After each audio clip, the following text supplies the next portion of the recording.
बिस्मिल्लाहिर्रहमानिर्रहीम। तमाम दोस्तों नूं अस्सलाम वालेकुम।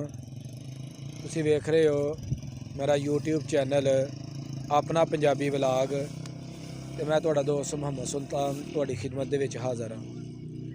अज जी असीं आए हाँ व्लॉग बनाउण अपनी पूरब कलेर दी ग्राउंड दे विच ते दोस्त जिहड़े ने पिंड दे जिहड़े नौजवान ने उन्हां दा अज मैच है। नौजवानों का मैच है पूरब कलेर बा मुकाबला ढींगरा वाली। तो माशाल्लाह दोवें साइडां जिहड़ियां ने वो अच्छियां ने तगड़ियां ने ते जिहदे विच पूरब ने टॉस जीत के ढींगरा वाली नूं बैटिंग की दावत दी है। तो इंशाल्लाह तुहानूं दिखाने कि साडे नौजवान प्लेयर किहड़े ने, तुहानूं उन्हां दा तारफ कराने ते आओ तुहानूं उन्हां दी तरफों लैके ते चलने आ। जी पूरब कलेर दी टीम दे नौजवान लड़के ने ते इंशाल्लाह अज उम्मीद है कि बेहतरीन परफॉर्म करन दे। ते असी पहला गल करने जी पूरब दी टीम दे कैप्टन दे नाल किस्मत अली साहब। अस्सलाम वालेकुम जी जनाब। वालेकुम अस्सलाम। किस्मत भाई की हाल है, ठीक हो? अल्हम्दुलिल्लाह। अज जनाब तुहाडा मैच है ढींगरा वाली दे नाल ते तुसीं टॉस जीत के उन्होंने बैटिंग की दावत दी है? नहीं, टॉस उन्होंने जीता ते उन्होंने बैटिंग करने का फैसला किया जी, ठीक हो गया। तो जनाब के तुहां ग्राउंड की सूरत हाल है, पिच की की सूरत हाल है, पिच किनू सपोर्ट करेगी? माशाल्लाह विकेट नज़र आ रहा है कि काफ़ी ज़्यादा तेज़ है। ठीक है, मौसम भी ठीक है, मज़ा आएगा मैच खेलन का इंशाल्लाह। ते इंशाल्लाह अच्छी परफॉर्मेंस करांगे जी इंशाल्लाह जी। Best of luck.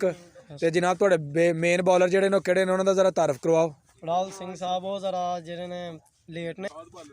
हाँ जी जनाब। सुलेमान भाई की हाल है तुहाडा? अच्छा जी, तुसीं इस टीम दे मेन बॉलर हो जी। ऑलराउंडर की हैसियत नाल खेडन डे हो कि बॉलर की हैसियत नाल? माशाल्लाह जी ऑलराउंडर ने सुलेमान भाई। ते ऐ ने जी साद नदीम, ए भी माशाल्लाह बहुत उभरदे हुए नौजवान क्रिकेटर ने ते उम्मीद है इंशाल्लाह ए भी बेहतरीन परफॉर्म करेंगे। जी साद भाई तुसी कैसा फील कर रहे हो जनाब अज? अल्हम्दुलिल्लाह मैं सर बहुत अच्छा फील कर रहा हूँ। मौसम अच्छा है, टीम अच्छी है, जी तगड़ा मुकाबला होएगा पूरे सर। उम्मीद है कि इंशाल्लाह तुसी विन करोगे इंशाल्लाह। अच्छा जी। यह साडे हनान भाई ने ते ए भी जनाब अपनी टीम को सपोर्ट कर रहे हैं। जी जनाब कैसा अज का मैच होएगा? इंशाल्लाह उम्मीद तो है ही जे जावांगे विकेट ते जिस हिसाब दी सिचुएशन है बॉलिंग लभदी है सब तो बेस्ट इंशाल्लाह जी। ए देखो जी तुहाडे सामने पिच जी, इधर आओ जी सजावल भाई।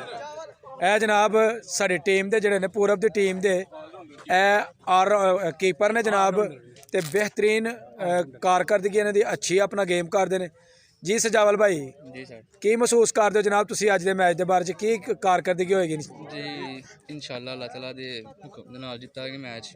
जी जी इंशाल्लाह जी। साढ़े नेक दुआं तुहाडे नाल ने ते ए जनाब साढ़े ने जनाब पूरब दे बेहतरीन क्रिकेटर मोहम्मद अदनान उर्फ कुड़ू साहब ते इंशाल्लाह ए बड़ी अच्छी बॉलिंग करदे। इन्हां दा स्टाइल भी बड़ा डिफरेंट है ते तुहानूं अज इन्हां दा स्टाइल भी दिखावांगे जी।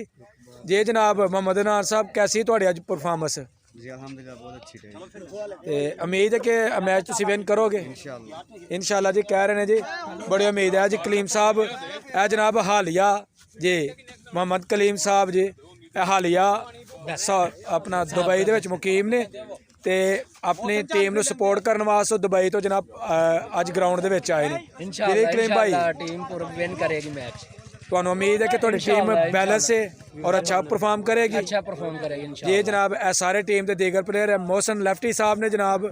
जी मोहसन भाई अज तुहाडा मैच है जनाब ढींगरा वाले दे नाल मुकाबला ते एक तगड़ा मुकाबला है ते तुहानूं उम्मीद है कि तुसीं ये मैच जीतोगे? इंशाल्लाह जरूर जीतांगे। चलो जी इंशाल्लाह उम्मीद करने तुसीं विन करोगे जी। हैदर साहब अपनी टीम नूं सपोर्ट करदे होया जी। हैदर साहब तुहाडा की ख्याल है कि पूरब दी टीम इन्ने जोगी है वे? बिल्कुल है डॉक्टर साहब, जेरी मर्जी गाँव तो शहर तो टीम आए पूरब दी टीम विन करेगी मैच। ये सानू अपने डोलियां ते मान है डॉक्टर साहब इंशाल्लाह जी। ए जनाब तुसीं देखो एक खूबसूरत ग्राउंड का मंजर ते असीं हुण तुहानूं लैके जाने जनाब जिहड़ी टीम दे नाल मुकाबला है तुहानूं ओह टीम दिखाने जी। ए जी ग्राउंड का एक खूबसूरत नज़ारा है। तुहानूं एक होर सपोर्टर नज़र आ रहे हैं जी। इन्हां ने जनाब सपोर्ट करना पूरब कलेर की टीम नूं जी। दानिश भाई तुहाडा की ख्याल है इन्हां दोनों टीमां का मुकाबला ते किहड़ी टीम विन करेगी? अस्सलाम वालेकुम। वालेकुम सलाम। सारे भरावां नूं अस्सलाम वालेकुम। टीम जेहड़ी है ना बड़ी ही डेंजरस है आपस दे विच है जेहड़ी दोनों टीमां ने ਬਾਕੀ ਆ ਇੰਡੀਆ ਦੇ ਢੀਂਗਰਾਂ ਵਾਲੀ ਦਾ ਮੁਕਾਬਲਾ ਹੈ ਤੇ ਅੱਛਾ ਜੀ। ਜ਼ੋਰ ਲਾਣਗੇ ਦੋਵੇਂ। ਬਾਕੀ ਟੀਮ ਦੋਵਾਂ ਦੀ ਅੱਛੀ ਹੈ, ਕੁਝ ਕਹਿ ਨਹੀਂ ਸਕਦੇ। ਬਾਕੀ ਜਿਹੜਾ ਨਾ ਹੋਮ ਵਿਕਟ ਹੈ ਪੂਰਾ ਵਾਲਿਆਂ ਦੀ, ਇਹਨਾਂ ਨੂੰ ਥੋੜਾ ਜਿਹਾ ਬੈਨੀਫਿਟ ਹੈ ਕਿ ਹੋਮ ਵਿਕਟ ਹੈ ਇਹਨਾਂ ਦੀ। ਜੀ ਬਿਲਕੁਲ ਜੀ, ਬਿਲਕੁਲ ਬਾਕੀ ਅੱਗੋਂ ਵੇਖੋ ਕੀ ਹੁੰਦਾ ਹੈ। ਕ੍ਰਿਕਟ ਬਾਈ ਚਾਂਸ ਗੇਮ ਹੈ, ਕੈਚਿਸ ਵਿਨ ਦਾ ਮੈਚਿਸ। ਸਲਾਮ ਵਾਲੇਕਮ ਜੀ। ਜੀ ਜਨਾਬ ਮੁਹੰਮਦ ਅਨੀਸ ਸਾਹਿਬ ਕੀ ਹਾਲ ਹੈ? ਅੱਛਾ ਜਨਾਬ, ਤੁਸੀਂ ਢੀਂਗਰਾ ਵਾਲੇ ਦੇ ਬੈਟਸਮੈਨ ਹੋ ਔਰ ਟੌਪ ਆਰਡਰ ਹੈ ਤੁਹਾਡਾ, ਤੇ ਕੀ ਖਿਆਲ ਹੈ ਜਨਾਬ, ਤੁਹਾਡੀ कैसी परफॉर्मेंस है अपना? ਅੱਲਾ ਦਾ ਸ਼ੁਕਰ ਹੈ, ਇਸ ਟਾਈਮ ਇਨਫਾਰਮ ਹੀ ਹੈ ਜੀ ਮਾਸ਼ਾਅੱਲਾ ਜੀ। ਮੁਹੰਮਦ ਅਨੀਸ ਸਾਹਿਬ ਜੀ, ਇਹਨਾਂ ਦਾ ਟੌਪ ਆਰਡਰ ਹੈ ਢੀਂਗਰਾ ਵਾਲੇ ਦਾ, ਤੇ ਉਹ ਇਨਸ਼ਾਅੱਲਾ ਪੁਰ ਉਮੀਦ ਨੇ ਕਿ ਅਸੀਂ ਇਸ ਮੈਚ ਨੂੰ ਵਿਨ ਕਰਾਂਗੇ ਔਰ ਬਿਹਤਰੀਨ ਕਾਰਕਰਦਗੀ ਦਿਖਾਵਾਂਗੇ ਜਨਾਬ। ਇਹ ਅਲੀ ਭਾਈ ਨੇ ਜਨਾਬ ਜੀ। ਅਲੀ ਭਾਈ ਇਹ ਢੀਂਗਰਾ ਵਾਲੇ ਦੀ ਤਰਫੋਂ ਜਨਾਬ ਓਪਨਿੰਗ ਕਰਨ ਆਏ ਨੇ। ਤੇ ਅਲੀ ਭਾਈ ਤੁਸੀਂ ਰਾਈਟ ਹੈਂਡ ਹੋ ਕਿ ਲੈਫਟ ਹੈਂਡ ਹੋ? ਰਾਈਟ ਹੈਂਡ ਬੈਟਸਮੈਨ ਨੇ ਜੀ ਔਰ ਮਾਸ਼ਾਅੱਲਾ ਅੱਛੀ ਗੇਮ ਹੈ ਇਹਨਾਂ ਦੀ। ਤੇ ਤੁਹਾਡਾ ਕੀ ਖਿਆਲ ਹੈ ਅੱਜ ਦਾ ਮੈਚ ਸਾਡੇ? इंशाल्लाह दो टीमां अच्छियां ने, जिन्हें अच्छा खेलना, अच्छा प्ले करना, जितना ते उन्हें ही जी बिल्कुल बिल्कुल खेलांगे। ਜੀ ਅਲੀ ਭਾਈ ਕਹਿ ਰਹੇ ਨੇ ਜੀ ਜਿਹੜਾ ਅੱਛਾ ਖੇਲੇਗਾ ਉਹ ਵਿਨ ਕਰੇਗਾ। ਤੇ ਸਾਡੀਆਂ ਦੁਆਵਾਂ ਜਨਾਬ ਢੀਂਗਰਾ ਵਾਲਿਆਂ ਦੇ ਨਾਲ ਵੀ ਨੇ ਤੇ ਪੂਰਬ ਦੇ ਨਾਲ। ਅਸੀਂ ਸਪੋਰਟ ਵੈਸੇ ਕਰ ਰਹੇ ਹਾਂ ਪੂਰਬ ਕਲੇਰ ਦੀ ਟੀਮ ਨੂੰ, ਕਿਉਂਕਿ ਉਹ ਸਾਡੀ ਹੋਮ ਟੀਮ ਹੈ ਤੇ ਢੀਂਗਰਾ ਵਾਲੀ ਵੀ ਸਾਡੀ ਹੋਮ ਟੀਮ ਹੈ। ਬਾਕੀ ਜਿਹੜਾ ਇਨਸ਼ਾਅੱਲਾ ਅੱਛਾ ਪਲੇ ਕਰੇਗਾ ਉਹ ਜਿੱਤੇਗਾ ਜੀ। ਇਹ ਤੁਹਾਨੂੰ ਵਿਊ ਇਹ ਪਵੇਲੀਅਨ ਹੈ ਢੀਂਗਰਾ ਵਾਲੀ ਦਾ।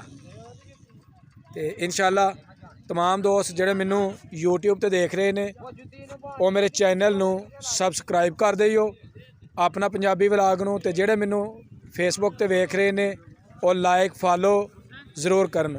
ਤੇ ਇਨਸ਼ਾਅੱਲਾ ਥੋੜੀ ਦੇਰ ਤੋਂ ਬਾਅਦ ਤੁਹਾਡੀ ਖਿਦਮਤ 'ਚ ਫਿਰ ਦੁਬਾਰਾ ਹਾਜ਼ਰ ਹੋਣੇ ਆ।